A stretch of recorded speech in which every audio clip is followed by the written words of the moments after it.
Welcome back, desperate lovers, to another episode of the Desperate for Love podcast. I'm your host, Sophia, and thank you so much for being here. This is part 2 of 3-part mini-series here on the Desperate for Love podcast that I like to call Before the Storm. Before the Storm is an extension of Operation Smoke Show hosted on my Instagram. As you know, I'm undergoing a major transformation for my 30th birthday because when I turn 30 this year, I need to look like a full-blown smoke show. I am transforming my mind, my body, and my soul. And this mini-series is to document my Point A. We are joined here today by none other than Mr. Finn. I don't know if you can see him. He's just over there wiggling his little tail. He's going to be here for a little while until he gets bored and leaves. But it's the two of us here today. In my last episode, I opened up about my mind. What it's like to be me. What it's like to live with a negative program in my mind, and just how hard I am on myself 24/7. In today's episode, I'm scared shitless to expose myself even further. Today, I want to talk about my body. My body. Oof, my body. First of all, ladies and gents, desperate lovers, my dear friends, I'm pleased to announce that I have lost weight. I lost 10 pounds from the moment of when I recorded that whole reel on my Instagram where I was doing my before and just showing my abs. Okay, since that moment, I am now 10 pounds lighter. Holy frickery. But you and I both know that it's still not good enough, right? Before we dive into my point A before the storm, I thought today's episode would be a lovely opportunity to take you guys down a little memory lane. I want to share with you my body image issues from the moment that I became conscious of myself. You guys will not believe me when I tell you this, but I am actually naturally thin. That's right. That's right. I, Sophia Kalina, am naturally slim, fitty, itty bitty, okay? When I was a young child in Ukraine, I was snatched. I could wear the same clothes, the same pair of pants for like 5 years. I was just always slim, always thin. Mind you, I ate a lot of ice cream, chocolate, candy. We ate lots of potatoes, pasta, lots of fried foods, ketchup, mayo, condiments, you get me. Fatty, oily, fried, all of that fun stuff is what I was eating, and I was slim. You name it, I ate it.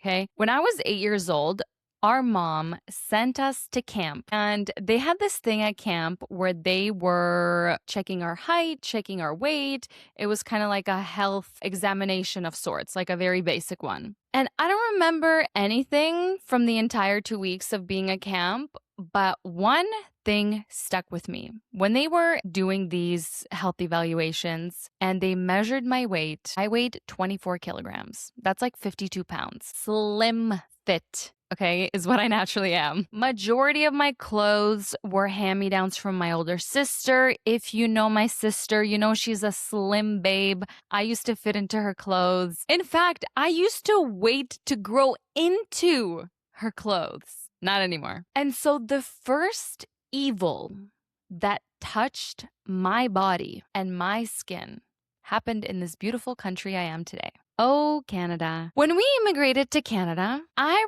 remember my dad chilling in the kitchen, sitting at the dining table and mucking no frills apple strudel with 2% milk. I was like, what's that? We don't eat that kind of stuff. What you having? What you eating? I'm like, I'll have some. I tried it and I fell in love. And from that moment onwards, apple strudel with milk, cookies and milk, other sugary things and milk became my jam. But the amazing thing is that I continued to be fit. I continued fitting into my clothes. The same pants I brought with me to Canada were the same pants I was wearing for like 2, 3 years prior.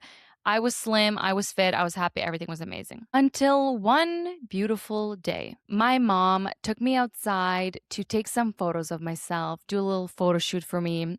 And I was wearing my favorite jean capri pants that I've been wearing for the 4 years prior. I had very long hair. It was just beautiful. I looked like a little Rapunzel. We looked at those photos after. I didn't realize it in that moment, but afterwards, we look at the photos and I have a full blown muffin top.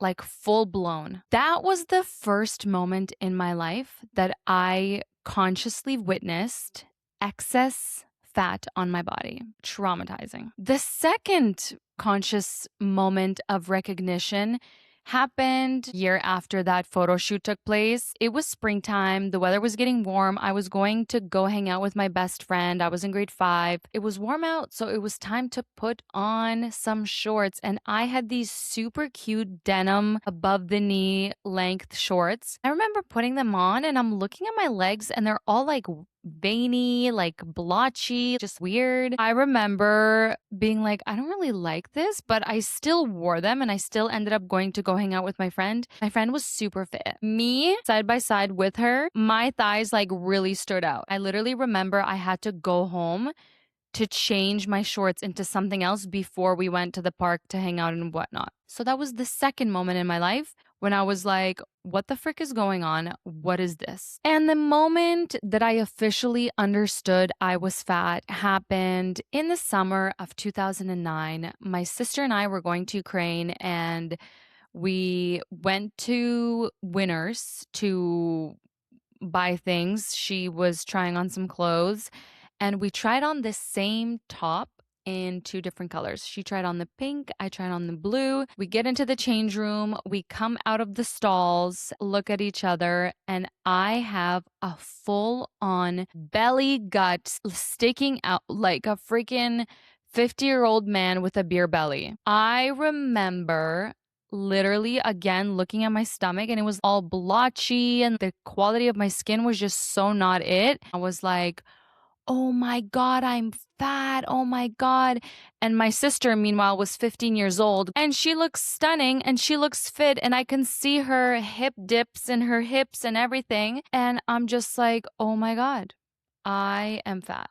And I was just like this was the end for me. That summer, I ended up going to Ukraine and actually losing a lot of weight. I ended up coming back fairly slim, flattened out my stomach, slimmed down my legs. Everything was good, but not for long because I began to develop habits that ended up breeding my weight gain. When we lived in Ukraine, we grew 90% of everything we ate. We come to Canada and not only do we have to now go and grocery shop every single item on the grocery list, we didn't understand processed foods. And also, processed foods in Canada is like a completely different beast than back home. There's no such thing as snacking in Ukraine. People don't snack. We had one meal, second meal, third meal. Here, snacks are a very critical part of every single person's life. People cannot live without a snack. Just the word snack pisses me off. Snack. It makes me cringe. It gives me the ick. I want a snack. I want a snack. Like, shut the frick up. Go eat a full meal. What are you talking about? What snack are you?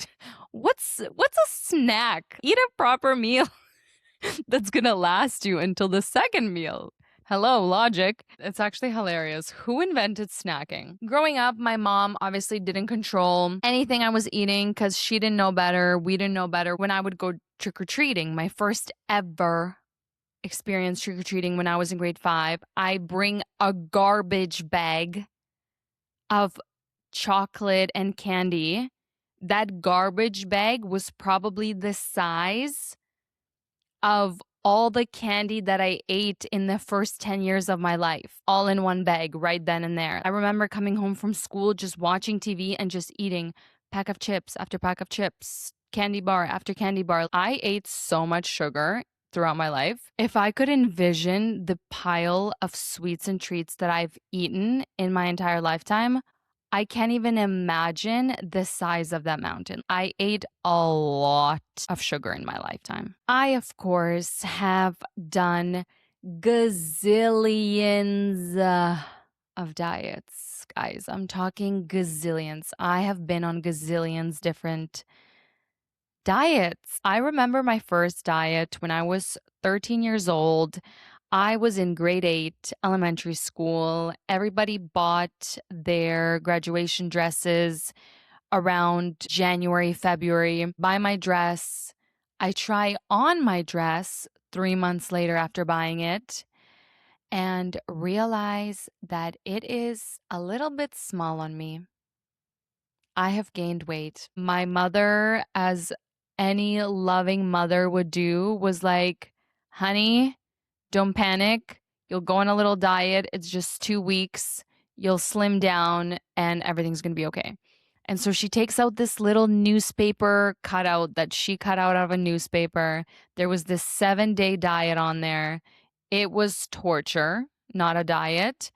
And mainly why it was torture was because majority of the things on there were like boiled chicken breast and boiled beef, okay? It was just so strict and so bad. I don't know how I did it, but I did it. I did that diet, lost weight, looked great for a couple weeks, then ended up putting on a couple pounds again for graduation, but still the dress fit, so that was okay.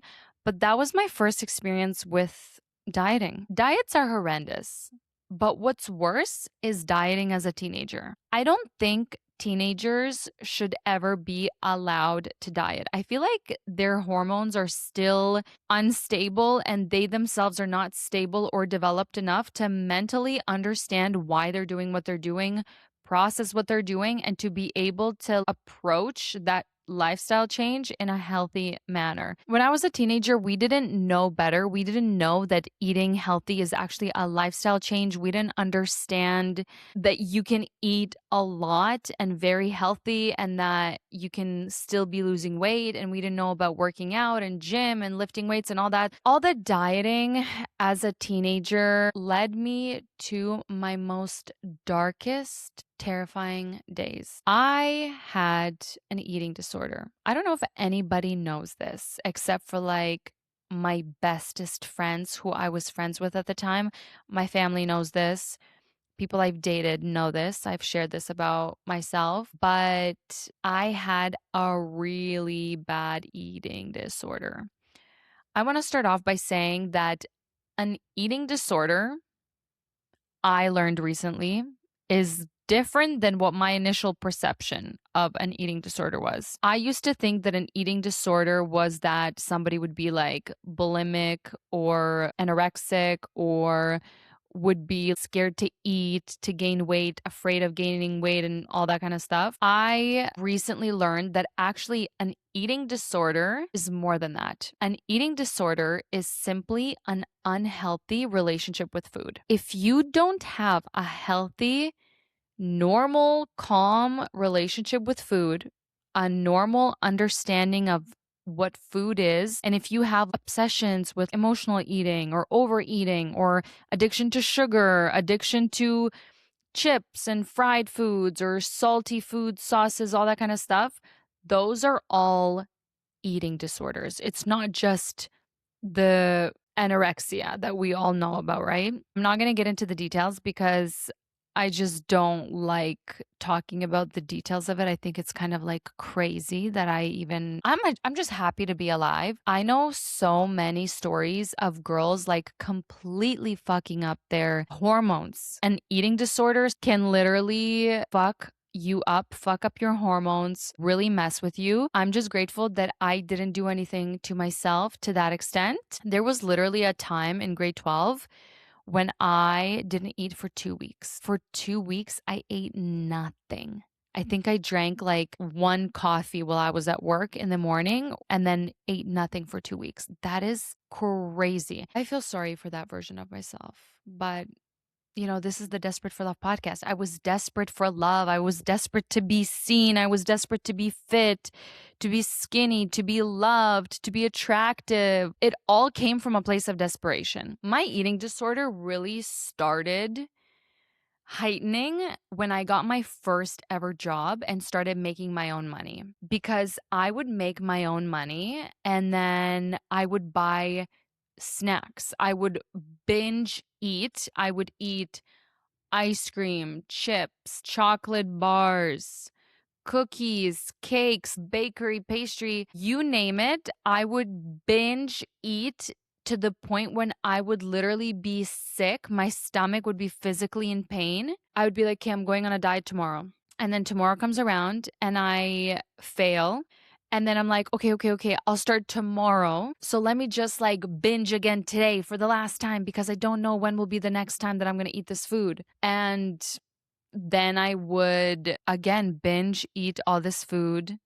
The next day rolls around, I fail. Then I'm like, okay, well, it's already Tuesday. I don't want to start on Wednesday. Let me just eat whatever I want for the rest of the week and then I'll start on Monday. And so I would literally be binge eating food because I thought I will never be able to eat that food again. I was putting in so much excess calories into my body because I was like, oh my God, I don't know when it will be the next time that I'm going to eat these chips or the next time that I'm going to eat this chocolate. So I would just eat a lot. I ended up putting on so much weight that in grade 12, at one point, I was literally 75 kilograms, which is like 165 pounds. My prom in grade 12, I was massive. My breasts were humongous. They were huge. I was just like this. I was massive. It was insane. One thing that really contributed to my eating disorder, it pains me to say this, but it was my family. I had a horrible relationship with my sister until I was literally 19. I love her to death now, but her words really cut deep. And she's been fit like most of her life. She's been very conscious, health conscious most of her life. And so it just sucked when she would judge me for being fat. We were fighting and she was saying things to me that she didn't mean, but that were actually really, really hurtful. From all of these experiences, really hated myself, hated my body, spoke negatively to myself. It was dark. It was dark what I went through. It was dark. And then light at the end of the tunnel, boys and girls. Light at the end of the tunnel. Your girl accidentally manifested her dream body. When I was in grade 12 and experiencing this eating disorder, I was literally visualizing myself being fit every single night before I went to bed. American Apparel was huge when I was in high school, and everybody in my high school was wearing all things American Apparel, specifically their like pencil skirt mini dresses. I would go to sleep every single night envisioning myself being skinny, envisioning myself wearing an American Apparel skin tight dress and looking amazing and feeling amazing. And I did that for so long that one day in 2014, we were going to Ukraine and I got strep throat, which caused me to not eat, which caused me to lose weight. I remember going to Ukraine and weighing 73 kilograms or something like that, 73, 72. And then we came back from Ukraine and I was like 66, 65. And so I genuinely believe I really truly manifested that because I was so obsessed with like following skinny girls on Instagram and the American Apparel dresses, all that kind of stuff. I was just so obsessed and I was like, I have to get skinny one day, that I literally manifested it. And then after I got down to that 65 kilograms, I then continued with my diets, continued with the unhealthy diets and lifestyle changes that I was doing. And I ended up bringing my weight down to 58. Do you understand that is my dream weight, 58? I looked amazing. And then I met my ex-husband. I'm grateful to my ex-husband for one thing. I'm grateful to my ex-husband for teaching me about eating healthy, truly teaching me nutrition about food, also teaching me how to work out, introducing me to the gym, introducing me to everything gym related. Even though he was a toxic piece of shit. Actually, I shouldn't say that. I'm sorry. I'm sorry, you're not a piece of shit. Here's the irony, and here's the funny thing about like that whole marriage in my life. The fittest I've ever been in my entire life was with him because he kept me in shape with wrong ways that he was doing it. He was like mentally abusive about it, essentially. But I was the fittest I ever was in my life when I was with him. But to him, I was fat and like wasn't good enough, which is fucking insane. Bitch, I was gorgeous. I was gorgeous. I am gorgeous. Hello. I know this is point A before the storm, but I'm jumping ahead of myself. I already think I'm more beautiful than I did last week. I've been really working on myself. I've actively been realizing how beautiful I am, how gorgeous I am, how grateful I am to have my body and everything. I'm not perfect. My body's not perfect. My face is not perfect. I can name you 30 things that are wrong with my face right now, but I won't. And you'll never know. And you'll think I'm pretty. And I'm just going to go on with my day. Between my marriage breaking off in 2018 and now, I've been like this on my weight loss journey. It's not even a weight loss journey because it's more like getting fit journey. Now it's like I'm not looking to lose weight. I'm now looking to build muscle, get toned, get toned. I just want to get toned. I want to get rid of cellulite. I want to get toned. 2019, I was pretty fit. I got super snatched winter 2019, 2020, and then COVID happened. And I continued to work out from home, continued to stay snatched until summertime roughly. I stopped going to the gym. I stopped working out, let myself go a little bit. Then I joined this fitness marathon and got snatched again. Then I gained weight again. Then I joined another fitness marathon, got snatched again. Then I gained the weight again. Winter 2021, 2022, I got kind of fit before the new year. I lost 10 pounds, started 2022 in a very good shape. I ended up losing weight and ended up weighing 58 kilos. Literally April 2022, I was 58 kilos. Oh my God, I can't believe it.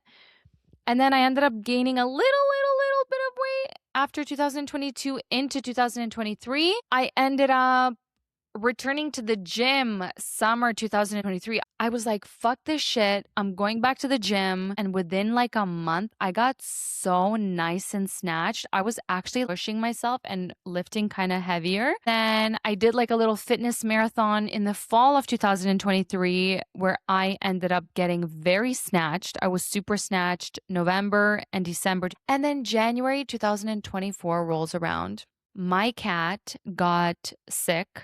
I thought he was going to die. I was freaking depressed. Look at this cute little sweet angel sleeping over here. You guys should see him. He looks super cute. He got sick. I thought he was going to die. I got so depressed. I was just eating shit. I was not taking care of myself. And the whole year, 2024, was just hell. And then 2025 rolled around. I was still kind of in hell. And 2024 and 2025 were dark, dark, dark years. And I think they were dark for everybody. And I'm so happy to be in 2026 because 2026 is a new cycle. It's a new energy. It's a new everything. I am a new woman this year. 2026, I'm just a completely different person. I don't know how to put it into words. I just feel amazing. So that is the history of my weight loss journey, getting fit journey, everything that kind of led me to today. The reason why I'm here today is me, my choices, my decisions, my actions, my beliefs, my habits, my routines. Everything I am up to the present moment led me here. Today, I am living life not from ground zero, but from experience. I have put so much work into myself already. I was a very conscious human growing up, and I was always very self-aware, and the only thing that I was lacking is just really that wisdom that comes with years where you know better. But I was always conscious, I was always aware, I always knew I need to lose weight. I knew it's unhealthy to be overweight or have extra weight. I knew that exercise is healthy. I knew that not exercising is not healthy. And so I've already done a lot of work on myself. The reason why I always think I'm fat is because my ideal body is very lean. I want a flat stomach. I want to be looking snatched. I want to feel snatched. I want to look good. I want to feel good. If I'm not snatched, which majority of the time I'm not, because in order to be snatched, you really need to be consistently eating well. That is why I often call myself fat, because my perfectionism, let's not forget my expectations up here, and I'm only down here, my forever high expectations. I set high standards for myself. I need to be hot. I need to be fit. I need to be the best. And I'm not. If I'm not the best, then I'm automatically the worst. I'm changing that mindset. For me, the most important thing from this moment onwards is to take care of myself. Workout, eating well, absolutely no ands, ifs, or buts. Yes, you can have something unhealthy here and there, but majority of my diet has to be whole foods, good, nourishing food. And it takes effort and it takes time and it takes planning and preparation. Sometimes us girls, we're PMSing and we're craving things. It's not always smooth sailing. Things come up.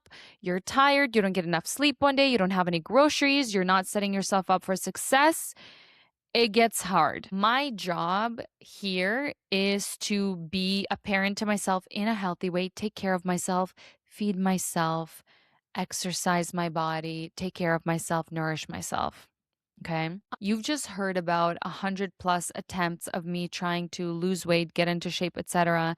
So what's changing now? What's changing during Operation Smoke Show? What's changing from today going forward? First and foremost, I understand that my body is my responsibility.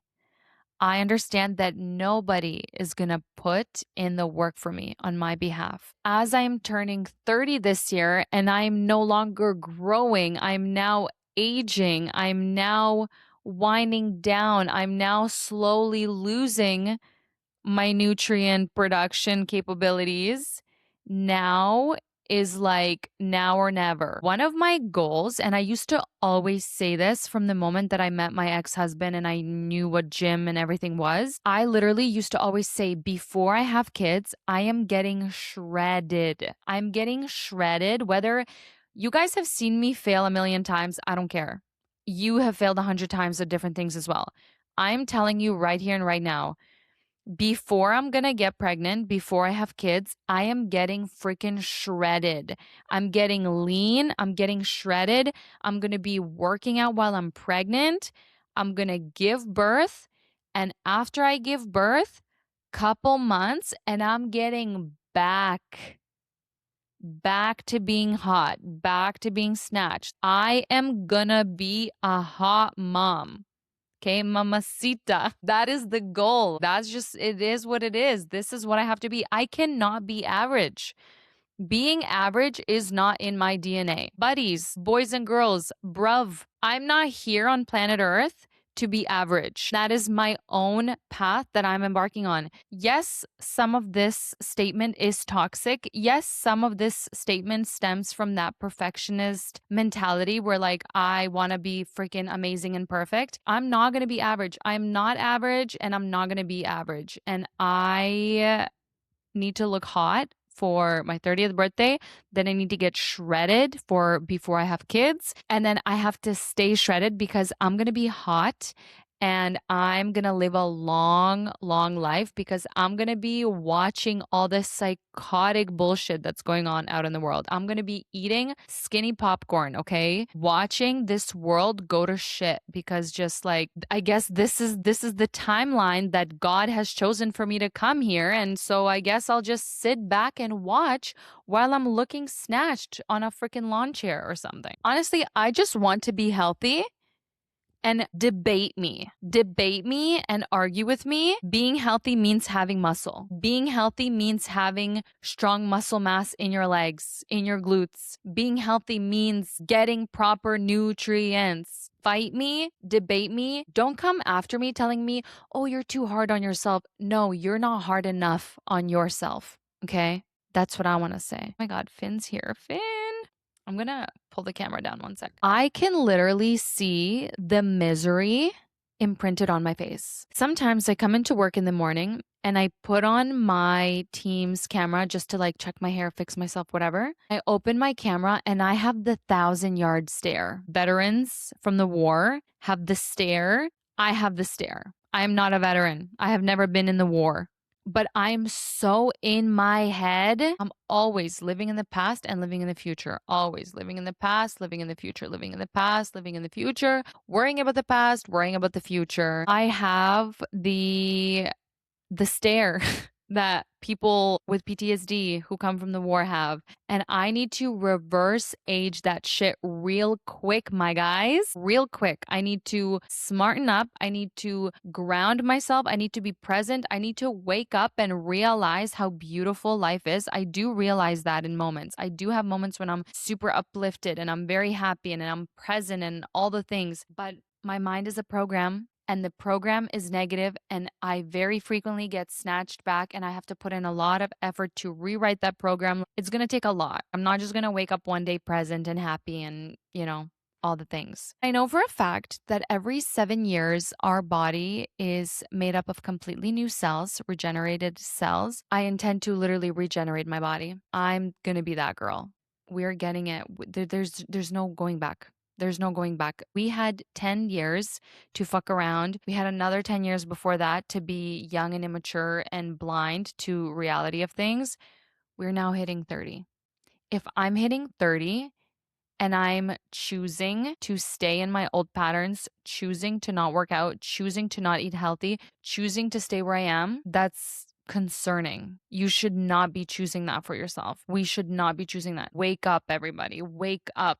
I woke up. I woke up a long time ago, but it's hard for me to make that shift. But I keep trying. I keep falling. I keep trying. I keep falling. I keep trying. I will never stop trying. I will never stop trying. What is keeping me average? Boys and girls, here are things that are keeping us average and we need to snap out of it, okay? We need to lock in. And the reason why we're average is because we're not locked in and we're doing the following things. Number one, we are not consistent. We are not consistent with the gym.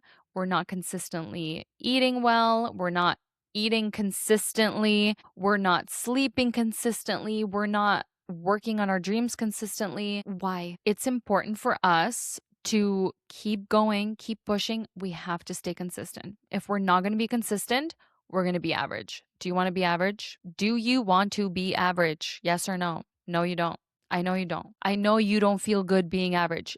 Being average sucks. And you know what's amazing? We can all be stellar because when you become your best version, then all of our unique attributes, our unique authenticity shines. And when our unique authenticity shines, honey, there is room for you in the world. There is room for you in the world. But when we're all average, when we all look the same, when we eat McDonald's, when we follow the sheep, follow the crowds, when we're just all part of a herd, we're part of a herd. But when we lock in, become consistent, and commit to our development, we will shine not equally with others who are also out there, but we will shine super bright in our own way because authenticity is so powerful. Can't wait. Can't wait to get there. See you there. See you on the other side. Number two, the reason why we're not consistent is because there is no discipline. You know how I feel about discipline. You know my relationship with discipline. We discussed this in episode 1 of Before the Storm series. You and I have no discipline. You and I say we're going to do something and we don't do it. If we have no discipline, we cannot push through those low emotions, those moments when we don't feel like doing something. Discipline. We need discipline. We absolutely need discipline. Are you like me? Because I have random bursts of motivation, but all things come to an end. Like everything comes to an end. You come to an end, okay? Everything comes to an end. Motivation is not an exception. Motivation literally ends. It comes and goes. So it's like when you're on the wave, push, push, go, go, go. When you're not on the wave, discipline, discipline, discipline, discipline is going to help you. The all start tomorrow mindset. Oh, this is a tough one for me because I have a very, very strong personal relationship with the day tomorrow. No, you're not going to start tomorrow. You know why you're not going to start tomorrow? Because you didn't start yesterday. And you're not going to start tomorrow because you didn't start today. And you're not going to start tomorrow because you didn't start last week on Monday or the week before then or the week before then. We are not starting tomorrow. You hear me?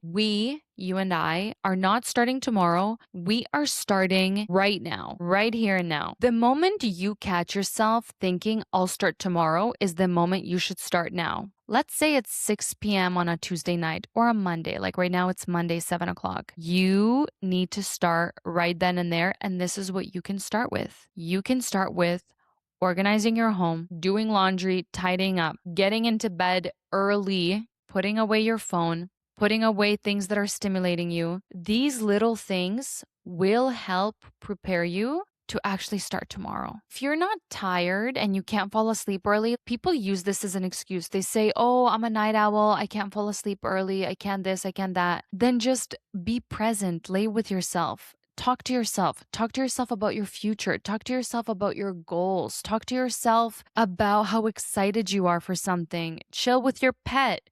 Watch a movie or like watch something that's not stimulating. Read a book, journal, listen to music. Like, make choices in your present moment that are going to bring you closer to a positive outcome rather than a negative outcome. First thing you're going to prioritize is sleep. Because let me ask you this. If you slept very well, but you didn't eat anything all day, are you going to be okay? I personally will be okay. And then if you slept like shit, but then you had food prepped and you did eat well, are you going to feel good? No, you won't. Sleep is the number one priority. If you don't sleep well, you're going to feel like shit. You're going to hate your life. You're going to hate absolutely everything about your life. Once you prioritize sleep, then you prioritize food, because after you eat and you have fuel and you have energy, then you can exercise. Then you'll have the energy to clean, to go out, to exercise, to run errands, etc.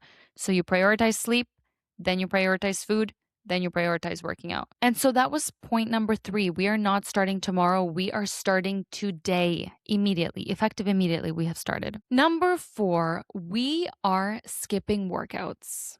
Why are we skipping workouts? Why are we skipping workouts? Lack of discipline, or we haven't eaten and we don't have energy, or we haven't slept well and we don't have energy. No more. No skipping workouts. And last but not least is staying in your comfort zone. Friends and girls, boys and girls, do you understand that growth only happens when we are uncomfortable? I'm comfortable right here, right now. I'm not growing right now. I'm not growing right now. Nothing is happening right now that I'm growing. I'm not growing right now. So if we keep in mind that growth happens when we are uncomfortable, we can choose uncomfortable moments, things we don't know, even at work. Sometimes we get frustrated when we have to figure something out at work, when we have to do something that we haven't done or something that we haven't done frequently. In those moments, it's important to choose that discomfort so that we can grow and come out on the other side stronger, better, amazing. Okay. Beyond the food, beyond the exercise, there's an inner emotional world and also our mind that contributes to whether we're going to work out or not going to work out, whether we feel good about ourselves or whether we don't. And for me specifically, because I have a negative program, I have a tendency of feeling shame, a lot of shame about how I look, shame about not working out, shame when I compare myself to others, shame when My family makes a comment about my body, shame when I'm standing next to someone who's fitter than me. These emotions have to go. We are not feeling shame, and we won't feel shame if we do our best every single day and genuinely try and genuinely do our thing. Avoidance. We cannot avoid our problems. They're going to surface, they're going to resurface. If we are meant to work through something, if we are meant to overcome something, it's going to keep resurfacing in different areas of our life. We have to face ourselves, face the fact, okay, I'm not fat, I'm not obese. There are a million people that would kill to have my body. I acknowledge that. However, I have a goal. I want to be somewhere else. I want to look like something else. There's no need to avoid that topic if you're not there yet. There's no need to avoid that conversation with yourself. If you are not where you want to be, there is no need to avoid that topic. Okay, you fell off, but get right back on. Don't avoid working out. Don't avoid that conversation with yourself simply because it's already been a few days and you feel like you've fallen off. And the feelings of guilt. If you're going to eat something bad, just enjoy it and tell yourself, this is good for me. I've heard so many people tell me that when they stopped obsessing about food, that they lost weight and just ended up in a very comfortable equilibrium with themselves and their body. Eat that cake and be like, this is good for me. Don't feel guilt. Don't grind yourself to the ground when you are doing something you're not supposed to. Obviously, you have a choice. Try to make the best choice and try to avoid cakes and all that stuff or an excess of that kind of stuff. But if you're going to make a choice and choose the bad stuff, then don't feel any guilt. Pick your battles. Choose your battles. Operation Smoke Show started in April. We're already halfway through May, nearing the last part of May. Operation Smoke Show started. It's happening every single day. I'm working on myself. Every single day, I'm making choices that are better for me. For example, I used to go to Healthy Planet and I used to always get they have this like chocolate smoothie with like raspberry something. And now, if I go to a Healthy Planet and I'm craving a smoothie, I will get the alkaline refresher, whatever it's called, where it's like celery, something else, like greens, all green stuff. I told myself I'm going to choose only green smoothies. If you want to buy a smoothie, pick a green smoothie. If you want to order something, order a salad with protein, order something healthy. That's kind of like what my goal is. I don't want to feel any negative thoughts, feelings. I don't want to talk negative to myself. I don't want to talk down to myself. I just want to encourage myself every moment of every day because who's going to encourage me if not me? Who's going to be my cheerleader if not me? Who's going to be there for me if not me? Nobody. It's just literally me against me and me against the world. When I turn 30 this year, I will have abs. Mark my words. Mark my words. I'm going to have abs when I turn 30 this year. I'm going to have a nice, tight, lifted booty. Mark my words. Those before and after photos will be published on my birthday. Without a doubt. Without a doubt. You will all see my results. Without a doubt. I will be expecting your comments. Without a doubt. I will be expecting your applause emojis. Without a doubt. I will be expecting your DMs. I will be expecting your likes. Please be generous, be kind. When you see my results when I turn 30 this year, I will be expecting a couple kind messages. And so that's it for today's episode. Today was a little long one because we went on a little memory lane stroll with you guys. This is episode 7. Can I please kindly ask? I feel like I've been talking to myself here. I know people are watching because I'm seeing the numbers and some people are DMing me.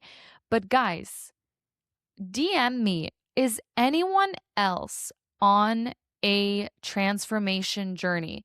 Is anyone else working on themselves in any capacity? Are you guys working on your body? Are you working on something? Are you developing a skill? Are you guys getting fit for summer? Did any of you get fit for summer?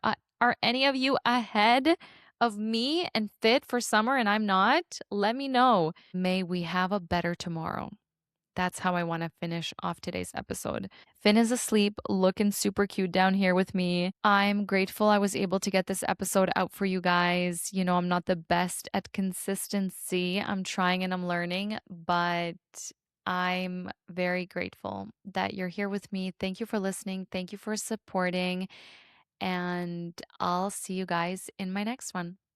Bye.